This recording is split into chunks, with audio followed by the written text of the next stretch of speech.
Alors comment se passe la souscription d'un contrat de responsabilité civile décennale? Ces garanties d'assurance sont souscrites par les constructeurs, donc l'ensemble des intervenants qui ont un lien avec le maître d'ouvrage. Ça peut être les entreprises elles-mêmes, la maîtrise d'œuvre, le contrôleur technique. L'assurance de responsabilité civile décennale concerne aussi les sous-traitants, même s'ils ne sont pas soumis à l'obligation d'assurance. Souvent, le traitant va demander des contrats de responsabilité civile décennale aux sous-traitants. Le principe de base est une déclaration du constructeur. Vous devez déclarer à l'assureur votre activité, votre chiffre d'affaires, vos effectifs, et mettre à jour ces chiffres au fur et à mesure qu'il évolue. Pour la souscription du contrat, l'assureur va aussi tenir compte de vos qualifications, de vos diplômes, de votre expérience, et aussi de la sinistralité antérieure qui a pu exister éventuellement sur le contrat. Le contrat d'assurance de responsabilité civile décennale va permettre la sous-traitance. Sur la base de ces déclarations, l'assureur établit un contrat. Ce contrat indique le montant légal garanti, c'est-à-dire la limite du contrat. Il peut aussi exister des limites lorsque l'activité est exercée en sous-traitance. Donc il faut être attentif à cet aspect-là. Il y a aussi la possibilité de souscrire des garanties facultatives, comme la garantie de bon fonctionnement. C'est en général une bonne idée de le prévoir dans le contrat d'assurance construction.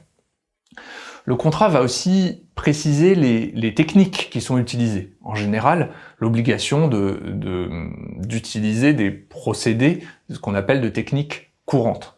Les limites techniques vont aussi parfois être précisées dans le contrat, comme l'interdiction de travailler sur des ouvrages d'un certain montant, l'utilisation de techniques non courantes, les types d'activités qui peuvent être pratiquées, on va en reparler.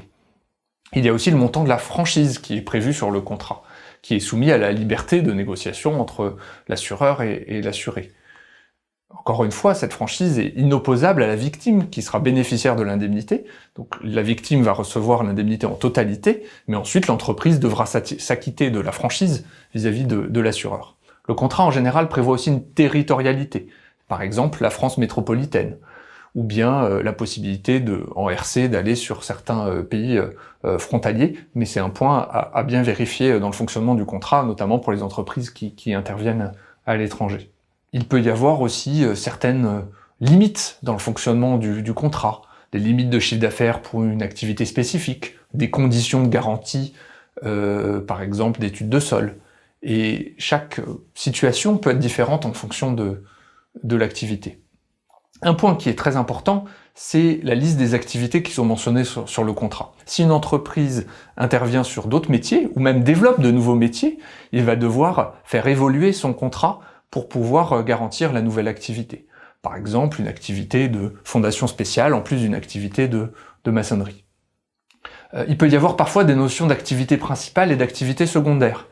Si jamais la situation s'inverse et qu'une activité accessoire par exemple de menuiserie intérieure-extérieure pour un constructeur bois devient finalement une des activités principales, cette évolution doit être aussi communiquée à l'assureur pour pouvoir faire évoluer le contrat en fonction de la réalité de l'activité de l'entreprise.